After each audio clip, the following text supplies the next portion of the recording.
Okay, well, we're going to welcome you. I don't know if Teams can hear me or not. Maybe someone on Teams could give us a hand hold or some hand raise. Welcome to the Reed and Christine Halliday Executive Lecture Series. We're glad you're here. This should be a great class for you, at least after this week. So this week you get me, and we'll talk about who we get after. My name's Tom MacDonald. I'm an assistant dean here in the School of Business. I think for those of you who were here a little earlier, I suggested you go to LinkedIn, and not only see who I am, but see who the other speakers are that we're going to talk about a little bit. Some of them will invite you to connect with them. I certainly connect with anyone who's a UVU student. So if you want to do that, we'll connect that way. But you can also see a little bit of their background. So we'll talk about that as we get moving through. I think that very few of you have read the syllabus yet, based on how much time you've been on Canvas. I suggest you do that. We'll talk about that a little bit later because it's going to be the answer for so much of what you want to do. So I think, how many of you, for most of you, this is a required class, right? You've got to pass through these halls in order to graduate and go on to fame and fortune, and we wish you good luck in that. We hope it's not only a required class, but a very interesting class for you. You're going to find out various kind of jobs that will be available. How many of you hope to work when you graduate from college, right? Good, I hope that's everyone. We're going to evaluate different kind of careers, and you'll listen to the people who are coming in. We try to get a great variety in the speakers that come. So we'll talk a little bit about the speakers that are coming. And we want to, hopefully you'll learn ideas of mutual interest with these business leaders.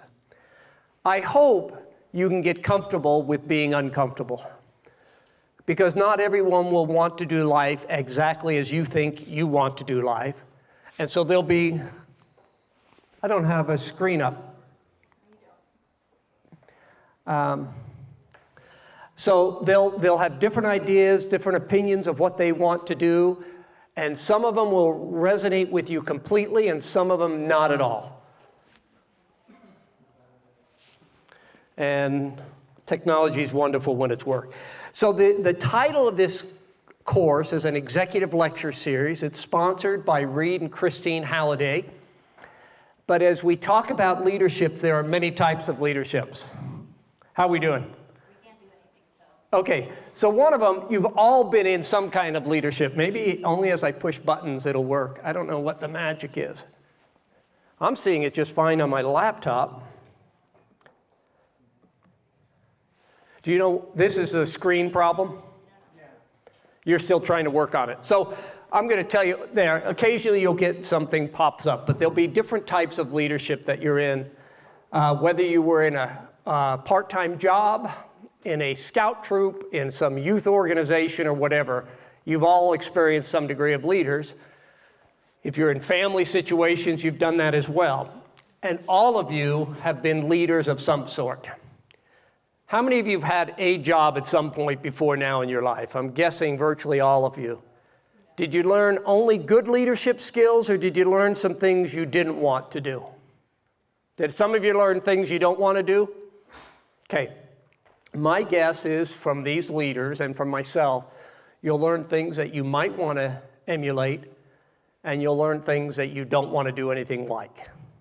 And that's probably a great thing to be learning. So you can learn from everyone who speaks to you today. Maybe you'll learn, I want to do things like he or she has, or maybe I don't want to learn that particular principle. We had one person who talked about being on the road 250 some odd nights that year. And a lot of the speakers said, I don't want to be like that. Well, that's okay. You learned something early in your life. You have a trade-off. When my son was going into investment banking, he thought about 2 different companies he was going to go to work for. And he said, I'm trying to figure out which will give me a best life balance, work-life balance.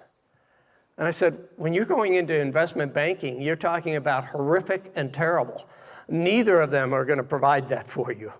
So as you look through things, maybe you'll determine some careers are things you want to do, and some careers are things you're not wild about doing. So while we have the gift of the screen, we're going to do something else. We're going to go to the next screen. I hope you'll look back on something and say you made a difference. One of the great things in life as you go through is you'll certainly be rewarded financially in other ways, but you also want to make a difference as you go through life. So I hope you're able to do that. Some of you who have read my little LinkedIn already know that I serve on the City Council in Orem. So some of you read that, right, already?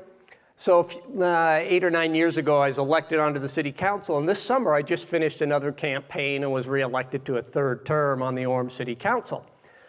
A friend of mine who helped me on my campaign, helped me put up signs and do the kind of things that these great volunteers do, was driving through Fillmore, Utah, and saw this man at a convenience store at a Maverick. He did not know my fan base had gone to Fillmore, Utah, and was wearing a shirt that said, "Protect Tom MacDonald at all costs." Does anyone know the Tom MacDonald he was referring to on that shirt? This is the man. Professor, wrong guy. This is a rapper in Canada named Tom MacDonald. Oddly enough, my wife's cell phone number has been posted on a website as his phone number, and she gets calls.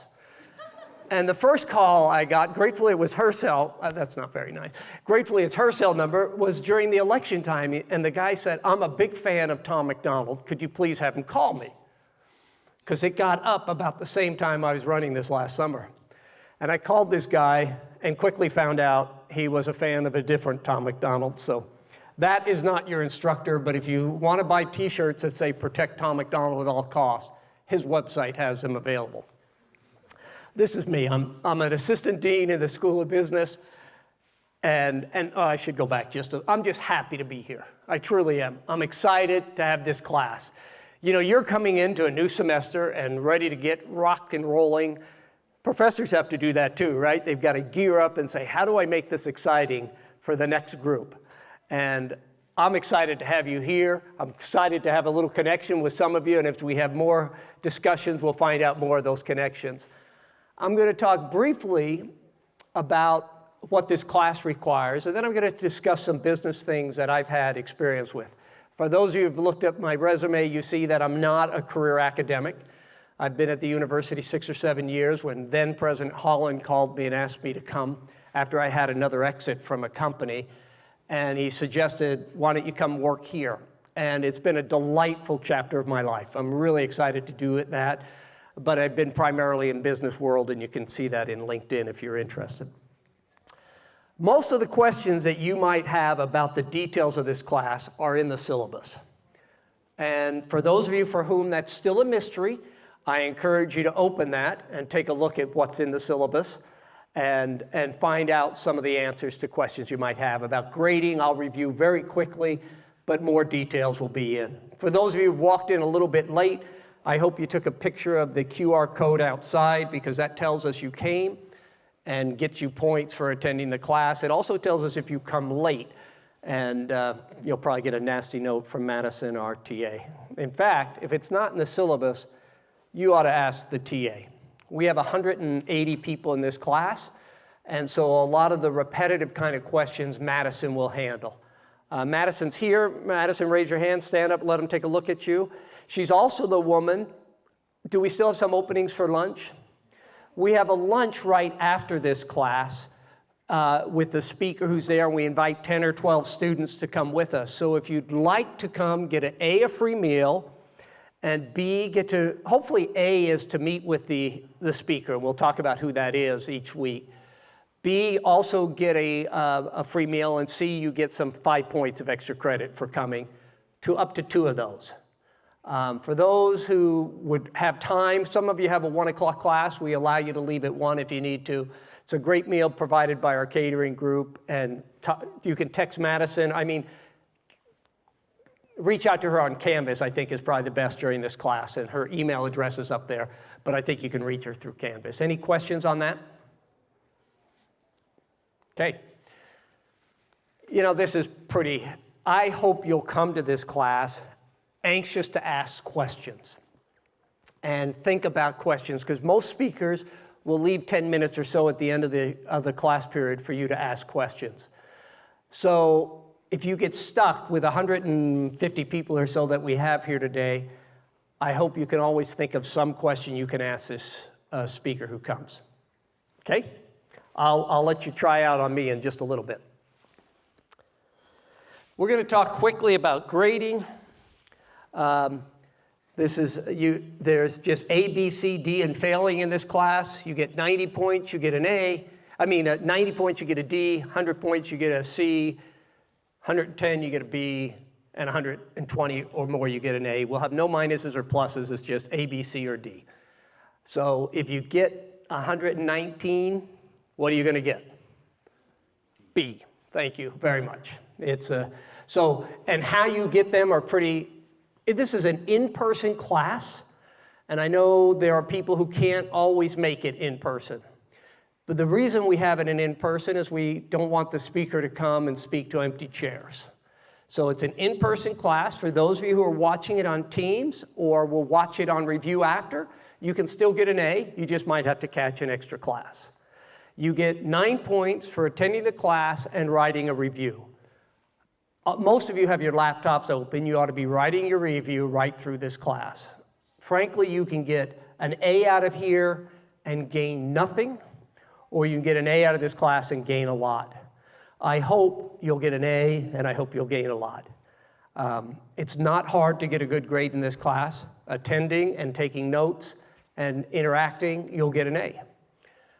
It's pretty easy to do that. If you're not able to be here in person, we certainly understand that. There is an online purpose of this class, an online version of this class, which is basically last semester's people that I arranged and watching them on tape. So we'll talk about that. But there is a way for you to get an A even if you're watching it online. You just probably have to catch an extra lecture or two. Any questions on that for you? I know some of you have read the syllabus, but not many. Any question on that? Seeing none, I'll move on. Okay, this just reiterates what we just talked about. Attend your class, take notes, and get a grade. This is clearly aspirational, but how many of you are the first one in your family to attend college or hopefully to graduate? I am one of you. And I think a class like this can and should change a life so that you can change an organization, so that ultimately you can change the world. And when I talk world, I'm not talking necessarily world leaders, although many of you might have that opportunity in life.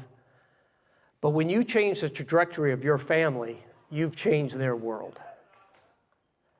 And I think that's certainly a capability for all of us in this classroom, to change your life, allowing you to better change an organization and then therefore change the world. Either your own world or perhaps broader than that as you have influence on other people's lives. This just talks a little bit more. I'm going to talk less about that. And you just do the write-up. Any question on this there? By the way, in the syllabus, there are examples of good write-ups and bad write-ups. I really like this speaker is a bad write-up, but I gained from this speaker this quote meant something to me, and I want to move forward. Okay, any questions there? Okay, so now we're going to do the quote from him that I'm going to ask you to listen to, and then we're going to discuss. So Conan's asking this guy, hey, what advice would you give people? And he said, well, don't take advice from me. I got really lucky. He said, I'd say give up. And Conan said, that's great. Let's give that a wrap on the show. And then he said, no, and Conan says, I'll give up a lot for luck. I've worked hard, but I've got lucky. You see that sometimes in your own life? I worked hard, but I got lucky. And he said, we overcame nothing to be here. It's like people saying, sell everything you have and buy lottery tickets, you'll win. It's not going to work. So everyone who comes up and speaks at some point, we'll have to figure that out at another time, has had a degree of luck in their life. How many of you have had a degree of luck in your life to be where you're at?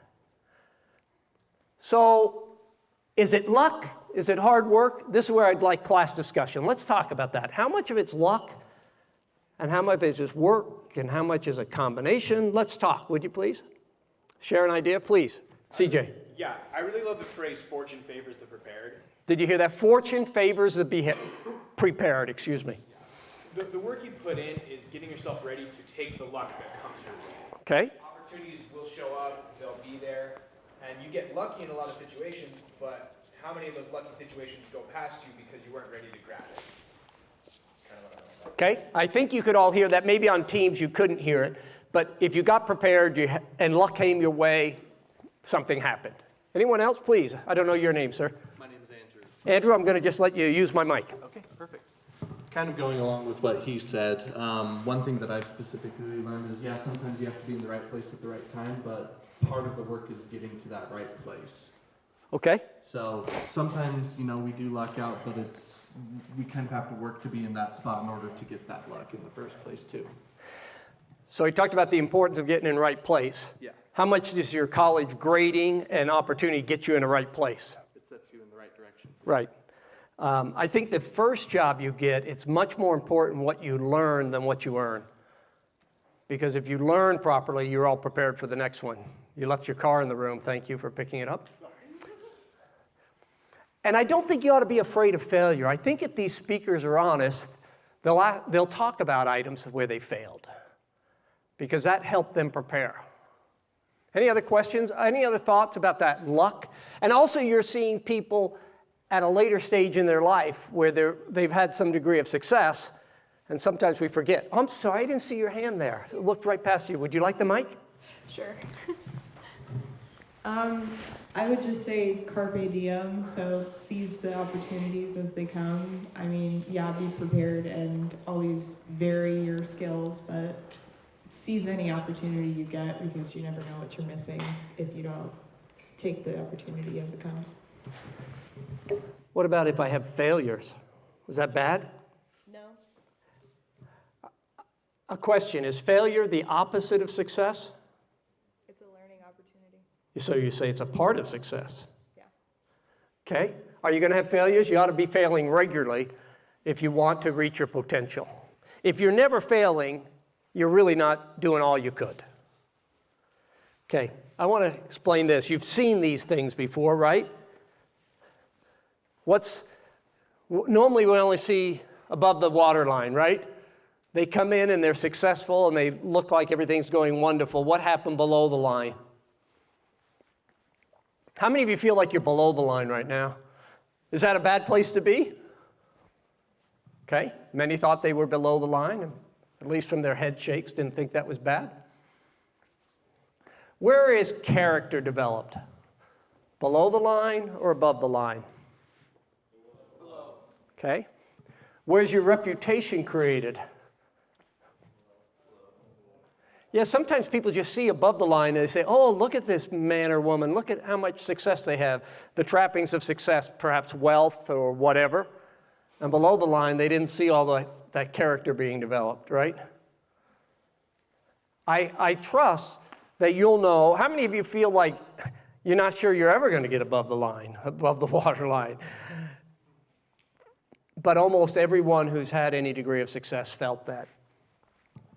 One of my favorite quotes is one by Winston Churchill, and he has so many, it's hard not to have a favorite quote of Winston Churchill's. He says, to every man, and now 100 years later we would add women to that, of course, to every person, I'll modify it, there comes a time in their life, that special moment when they are figuratively tapped on the shoulder and offered a chance to do some very special thing, unique to them, fitted to their talents.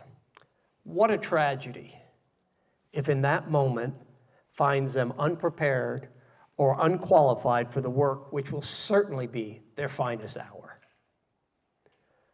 How might that happen to you and me? How might we not be prepared for something that could have come? One of the things we showed earlier were sports teams, right? When do you have to practice hitting free throws in order to succeed at the game? You have to be practice.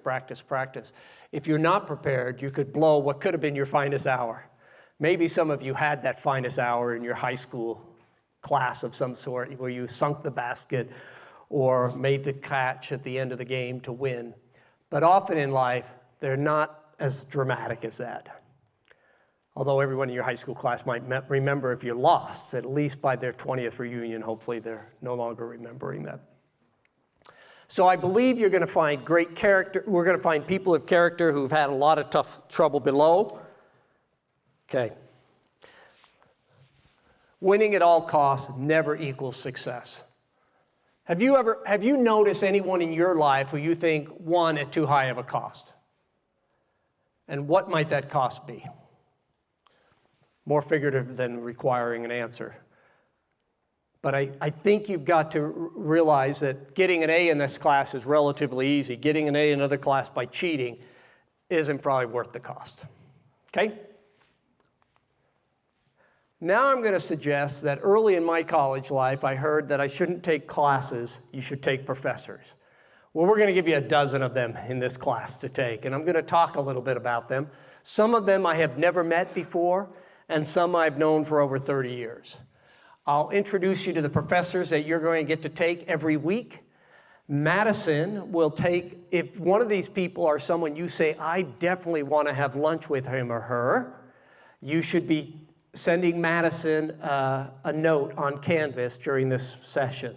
We'll also no doubt have openings. You can sign up for one for sure. You can have a second request and you'll be standby.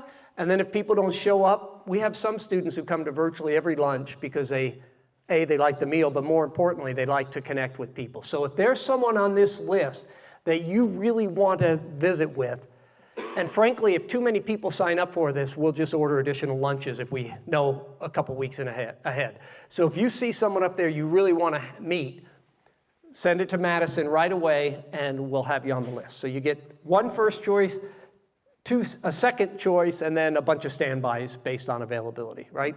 Like when you don't have a seat assigned on your next flight, and there you go. So you're stuck with me, and that's the beauty of this week. Every week gets better from here on out. Next week we have Peter Huntsman. How many of you know who Peter Huntsman is? President of Huntsman Chemical. You know his father, John. You might know his brother, John. You might know other brothers. Peter Huntsman has graciously agreed to speak because he met President Taminas at an event and was impressed, and she invited him to come speak. We fixed on a date. So next week we'll not only have Peter with us, we'll have President Taminas with us. She won't be speaking, but she'll be in the classroom. Okay? The next week we have a fellow by the name of Joshua Woodbury. How many know what college you're attending? The Woodbury School of Business, right? Joshua is some of the fourth generation. The Woodbury Corporation is over 100 years old. Great-grandpa started it. Grandpas are now gone. Fathers and cousins and brothers are running it. He's the next generation, fourth generation. It's unique to work for a family corporation and one that's been alive for 100 years. So he's going to speak with us. Next, Becky Douglas is going to speak to us. I only met her about 6 months ago. Becky founded how many of you are interested in social entrepreneurship in any way, shape, or form? Becky founded a group in India that were called Rising Star that works with leprosy in India. I didn't know leprosy was still a thing, but it is. She's going to come, and she's been leading that organization. They're all going to talk about leadership principles that they've learned. Next is Ryan Teeples, who spoke for us 3 or 4 or 5 years ago. Ryan's an alumni of the School of Business here and also a donor to our school and has successfully created a business of his own. So you'll be interested in hearing from him. Jeff Hunsaker is Vice President of Global Sales at Visa. Jeff's son and my son, about 20 years ago, were on the same baseball team. We've traveled together as family and friends, and he was supposed to come last semester, and he stood me up. So his payback is this semester. We're going to have Jeff speak with us. These are all pretty much in order. Next, we'll have Jeff Flam. Jeff is a member of our National Advisory Board. I was a partner with him in a real estate transaction, some hotels in Hawaii on the island of Kauai. Jeff is still involved. I've sold my interest in that. But Jeff is a successful business person who will come and speak to you. I think if you've got any interest in real estate, he'd be an interesting person to see if you can have lunch with. I do not know Anne Marie Wallace, but she's the state director of the Women Business Center of Utah. One of my colleagues arranged for her to come.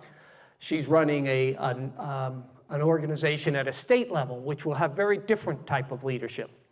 Following her is my friend Scott Hymas, who's the CEO of R.C. Willey's. You cannot live in R.C. Willey without having seen a half dozen of their commercials in the last 6 days, I think, right? You see about one a day if you watch any TV. Scott is the CEO of R.C. Willey. How much business do you think R.C. Willey does in sales? Take a guess. Somebody shout a number. You can't be wrong. I don't know you. You're not going to fail. Thousands, thank you. Very safe bet. That was from my last purchase, they did thousands. They do over $1 billion in sales. He goes, but I'm not like one of those guys we have to make a profit. They're now owned by Warren Buffett's company. They were acquired some years ago. Scott used to have regular meetings with Warren Buffett. Now Warren's an old guy now and he's offset that, but he used to have an annual meeting with Warren Buffett. I think that's a pretty interesting thing. I've known Scott since we started our careers in public accounting many years ago. So Scott and I have stayed in touch over the years. You ought to read his LinkedIn, a very impressive guy, and he's been at R.C. Willey for a number of years. Took a 3-year break and now still back. Laura Butler is a chief people officer, and so from an HR thing will be very interesting if you have an interest in HR coming. She's a powerful person, a very powerful person in this community. I think she'll give us great leadership insights. Ben McAdams. We've always tried to have, every year or so, a person who's learned leadership through the political aisles. Most of you will know that Ben McAdams was a mayor and also a congressman, a Democrat in a Republican world here in Utah, had a term, and now he's working with the Sorensen Impact Center.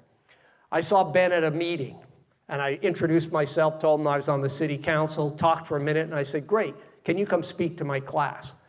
These are ways some of these opportunities come, because if they come, I don't have to do a darn thing. My work is done during the summer, and then they're teed up. And then our final speaker will be the presidential lecture series, and I don't know this person real well, so read up on him. President Taminas invited him to come speak. And so she'll also come to the class, and they use this forum for the presidential lecture series. We'll have a couple of others. We have a couple to be determined, and either we'll get speakers in, or we'll, I think in the last weeks of the semester, we'll let you watch some online, and we'll give you a choice of 2 or 3 that you might be interested in, some of the highlights of people behind. Maybe to give Ben McAdams a trade-off, we'll have a Republican. Both John Curtis and Mitt Romney have spoken here. Gail Miller was a very popular speaker. So we'll post 2 or 3 of those kind of speakers, and I'd let you listen towards the end. So if you want to be done by the end of Thanksgiving, you probably can be. Okay? And to focus on some other classes. Any questions on some of these speakers? You excited? Good lineup? Thank you. Be excited when they get here, too. Okay, we've talked about being able to come to lunch afterwards. How many of you have sent something to Madison since we've been talking about someone you want to go? You are the guys who will guys and gals, forgive me, people, who will get in first. Madison, you're starting to get those. Give them priority by when they came in, okay? So come to the lunch, have a great meal, and meet a speaker. And we've already talked about this. This is on the syllabus. Now, you're in a unique place at a university. You have a chance to learn and grow and understand and ask questions better than you ever have before. This gentleman suggested we should question everything. I hope you'll expand your knowledge base and think about things. I mean, many times we want to do whatever our parents did for a living. Other times we don't want to do whatever it is our parents did for a living. And I think most of you have kind of given up on a professional football, basketball career. I know you've given up on a professional football career since we don't have a football team here. Maybe some of you are in athletics at UVU, and you'll let us know when you need to be gone, and we'll work with you, of course. But you should question what you're hearing. You should question whether that's the life you want to lead or if that's just the good life they led.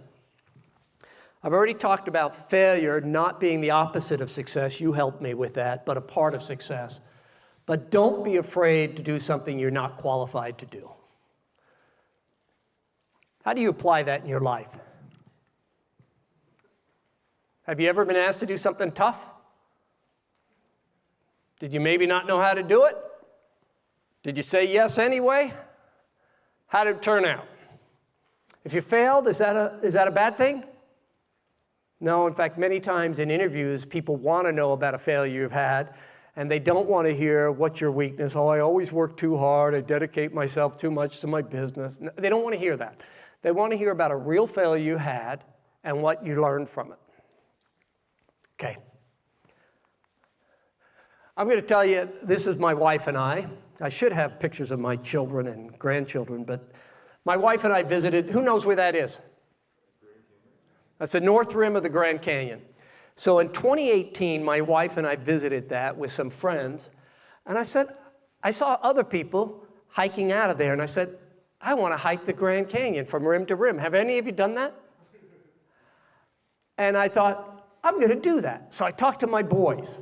Two of them very honest with me, I'm not interested. My son-in-law very honest with me, I'm not interested. My other son said, I'll do that. So on October 5th, 2018, I started making plans to hike. In 2019, I did nothing to prepare myself. But then a wonderful thing called COVID hit the world. I say that tongue-in-cheek. It's a terrible thing, and if you've had a loss or been ill by it, forgive me for being sarcastic. But all of a sudden, all of our meetings were on my treadmill. I started working a lot, walking a lot, and I just would have my earbuds in. I'd be on the treadmill at a relatively slow speed, but just walking and walking and walking. And I started hiking Timpanogos. Some of you have hiked this behind us, and I started hiking that, and I thought, Grand Canyon must be miserable to do.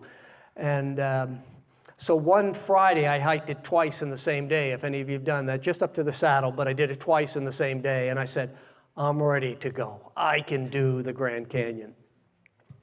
And so I decided I'd do it. My son, who had said, said, well, I can't go for 2 weeks, and then the weather was bad. And so I said, my wife was kind enough to drive me to the south end, and I said, good, I'll see you on the other side. And so on October 8th, 2020, so it was October 5th, 2018, 2 years and 3 days later, I did it. How prepared? I was an old guy. I'm older now. I'm 2 years older than I was then. And I said, I can do this. Oddly enough, as I was coming out, I saw one of our MBA students starting on the North Rim, who I knew, and I'd also served with him in a church assignment. And I knew him, and I said, what are the chances you see someone on the Grand Canyon that you never knew? I got to the top several hours quicker than I thought and waited there for my wife to drive around, who greeted me with a Gatorade, and we drove home. That was a big thing for me.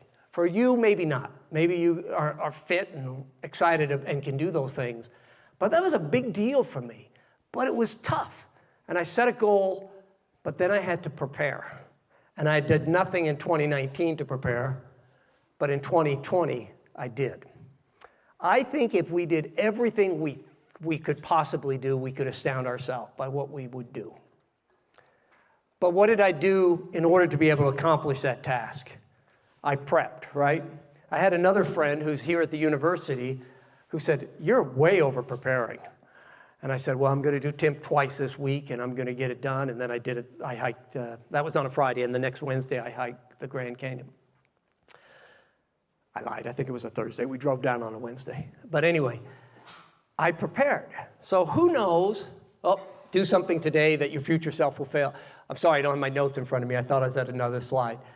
Do something today that your future self will thank you for. And you do that every day. It's that whole argument of your future self versus your present self, right? Your present self wants to eat that donut, and your future self says, save both the money and the calories. I don't want you to do that, right? And your present self wants to sit around and watch TV or play video games. Your present self and your future self says, no, please study. I want a good grade. Well, you have those arguments in your head all the time, right? Your future self. And your future self isn't even there, isn't even represented by counsel. He or she isn't there. So I want to know who this guy is. Anyone have a guess?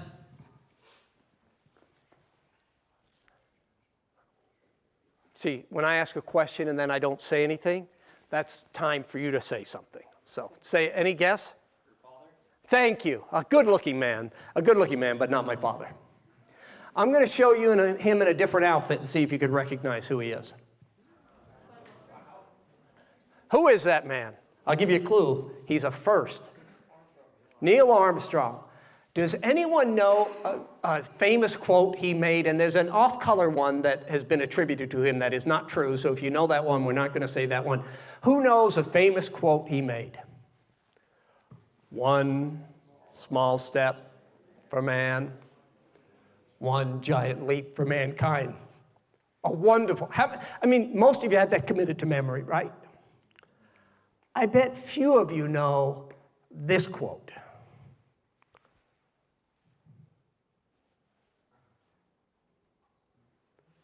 Had he prepared? He prepped to be able to do it. That's, I think, well, you know when we showed you the iceberg, right? That prep. It's just like the drill. It's just like we planned it. That's pretty amazing. You can do the great things. I really believe you can change your life by this class, then change an organization. By this class and other classes you take at the university. I don't mean to downplay them, although this one is the best. Change a life, change an organization, change the world. And this is Bill Murray, that great philosopher. If you really believe in yourself, every pizza is a personal pan pizza, right? How many of you have accomplished that? How many of you polished off a full one? Thank you very much. Giant size or a small one? Did you go big? 2 Little Caesars. They're cardboard. Any good pizzas? Sorry, they're not sponsoring this lecture. No, glad you did it. What questions do you have? We've got 10 minutes, so ask some questions or I tell jokes. Yes, please. All right. My favorite questions to ask when I'm getting to know somebody are what's something that you're celebrating in your life today, and what's something that you're grieving. Ooh. Can I lay on the couch and will you put on a sweater and a pipe? Absolutely. I'm celebrating this class. I really am excited about a new semester. Surface level check-in. What am I grieving? I mean, who doesn't know someone who's suffering? A good friend of mine had a heart attack and quadruple bypass. I'm thinking about him. Another friend has COVID. I have grandchildren with some challenges. Those are some of the things we suffer in life, right? The very things that bring us joy can also bring us some concerns. Anything else? Please, and you'll just shout it out because I'm not going to run you the mic and I'll repeat it, okay? Did your son end up doing Orem or not? He did not. We've talked about doing it this year. My son's had a very successful career and is thinking about taking a year of sabbatical and wants me to take a year of sabbatical too. Don't tell the dean. And I'm contemplating taking some time off and traveling with him. So we haven't done it yet, but we will. Yes, please. Where'd you grow up? Many would argue I haven't. But as a young man, I was born in New Jersey. He asked where I grew up, for those of you who didn't get the pun, the joke. I grew up in New Jersey, moved to New York when I was 5, and then I came across the plains in a covered wagon. It was a Rambler station wagon when I was about 11 or 12, and moved to Utah. So I've lived in Utah for most of my last years, but I've traveled pretty extensively. I've been vice president of international for a couple of companies, and we like to travel. I've been to over 50 countries, so I've traveled pretty extensively. I'm sorry, I'm going to go over this side so they don't feel left out. This is not left and right politically. I've just got to come over here a little bit. So somebody, yes, sir. 2 questions? That's one of them. What's your second one? What's your favorite country that you've been to? Orem, Utah. Second?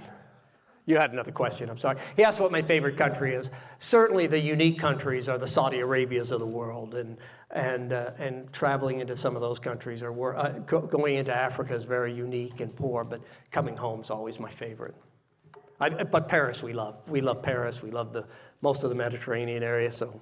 Okay. What is to be expected for those luncheons? What's dress? Dress is, yeah, thank you. He asked what's response. We expect you to be polite. I'd take you any way you come, but if you really want to come to that luncheon and you're prepared before, probably don't want to wear real sloppy clothes. Remember, these guys might be your employer, so dress like you'd want to impress them, but not a shirt and tie. I'll probably put on a jacket for some of the speakers, but I think I saw another hand over here, and then I'll come back to you if I don't get one. Yes, sir. So I loved your quote about don't be afraid to do something if you're not qualified to. How, or do you have any advice for someone who's struggling to find that courage to like take that first step? So how do you first step into that, hey, I want to fake it till I make it, but I'm not sure I dare. What if I fail? How many have heard of FOMO, right? Well, fear of screwing up might be almost as bad as FOMO, fear of missing out, right? I don't know. I think that you've heard of the imposter syndrome. Have anyone not heard of the imposter syndrome? You know, where you just think everyone else in this class is bright and smart and you're not, or they're all capable and I'm not. You know, the Lord didn't bless me with a lot of brilliance, but he blessed me with a lot of confidence. And so I was able to fake it a few times and be able to do things. So I don't know that there's a secret way to do that. Have I tried and failed? Absolutely. But most of the time you just say some inner strength comes. And the first time you fake it, you're really uncertain. And then the second time you say, hey, they didn't figure me out last time, maybe I'll make it this time. So just keep trying it. I'm going to come back because you raised your hand and I ignored you. Yeah, no worries. So when opportunities do come to kind of progress your career, what have you done throughout your professional life that you feel has helped you take advantage of those opportunities? Well, sometimes I've been just too darn afraid to take the leap. He asked me what I've done. Sometimes I've been too afraid to take it. But other times I said, heck yes. So when I was first asked to be Vice President of International Operations, I had been out of the country for my mission to Australia, for an LDS mission to Australia. And I think I went across the border once to Mexico. That was the extent of it when I was asked to take on the international operations. I had no clue what I was going to do. But I didn't admit that to the guy who was just hiring me. And that really was a dynamic, and my wife and I committed myself to traveling extensively. I did travel a lot. I became a platinum on both Delta and United in the same year. You know, I was in Europe almost every month and Australia regularly, and we made a commitment and we built up some infrastructure around our family because we had a young family that I could still be a quasi-decent father. I always called my kids, all my sons, I called them Buddy because I didn't remember their real names. You know, I was gone too much. But I think you make that sacrifice, and then I just got in and learned all I could. And from that became other opportunities to take a leap where we bought a bunch of real estate with some partners. And so I don't know. Could I have screwed up? Yes, but what would the failure have been? The failure would have been great. It would have taught me something. Other times I've jumped out and I've screwed up too. So I think I'm going to tell my story I normally tell at the end, but I'll still answer a question. There's the old story about someone who was walking down the hall and someone ran in and bumped into him, and he spilt his Pepsi all over the place. And he asked somebody, what just happened? And, he asked me what happened. I said, that idiot ran into me. I'm picking on you now twice. My SRI from you is going to be terrible. I'm going to know who it was from. That jerk made me spill my Pepsi. He goes, no, he didn't. I said, what? He goes, you decided when you put Pepsi in your cup what you would spill. So if I'd had milk in my cup or coffee in my cup or water in my cup, that's what I would have spilled. Well, that's a kind of a silly story, but we kind of decide what we put in our cup every day. And when we get angry or we get frustrated, that's what we spill. So I would suggest you put knowledge and kindness and thoughts into your cup instead of frustration or I might fail or the world is picking on me stuff into my cup, so that when I spill it, I spill good stuff. It has nothing to do with that coffee, Pepsi, or my beverage of choice. But it has to do with what do I fill my life with? And most optimists have chosen to be optimists. Have they had bad days? Absolutely, but they don't focus on those ones. I don't know. I didn't mean this to be a kind of a sermon, but I think that's appropriate in business. If you choose good stuff in your cup, that's what you'll spill. Please, in the back. You said do something today that your future self will thank you for. What are you most grateful for in your life that you invested in yourself with, or what would you recommend the most? Well, today I'm glad I worked out for an hour before I came to school. 30 minutes on the elliptical, 30 minutes on the treadmill. So I'm glad I'm physically healthy. But probably, you know, for sure, it's the investment I've made in my partner for life, my wife, right? We've made the commitment I've made to her to be what she, you know, they say that a man marries a woman hoping he can change her, and a woman marries a man hoping he'll never change. No, just the opposite. Man marries a woman hoping she'll never change, and a woman marries a man hoping she can change him. She's done a good job of changing me, and she's just as lovely as the day I married her. So I think that investment in those long-term relationships, people talk about a work family, but it's really your family, and work are associates. So I'm grateful for that relationship. And clearly I've messed up along the way too. So, and in fact, if you need a response to that, send me an email, I'll forward it to my wife, and she'll let you know the list of things I've failed at miserably. One last question, I think we're about done. When should we ask for help? If that's something we believe that, if that's something that... Okay, I'm going to ask you that. His question is, when do you ask for help versus just kind of persevere and stick through it? Any thoughts on that? Please. You should always be seeking help from those more qualified or who have experience in what you're going through, I think. Okay. He said you should always be seeking it. Do you always seek it from other people? I mean, I have this friend named Google who lives on my phone. She knows an awful lot. Yeah, hey Google, right. When do you seek help? And first of all, as a student, you guys have the best request. You could call up almost any business and leader, say, I'm a student at UVU and I'd like to ask you a question about X. And almost every leader is saying, wow, this person's reaching out to me. So for those of you who want to reach out to me, I'd be happy to talk to you and reach out to other professors and professionals. But I think you try to do as much of it as you can and you get the learning you need to along the way. So, hey, it's been I love hours in academics. They're only 50 minutes long. It's been a great hour with you. If you do want to see, we might still have some openings in lunch. I don't know if you'd like to have lunch with Madison and I, come on down. We'll see you next week. Thank you. Don't forget to scan the QR code if you haven't. Thank you.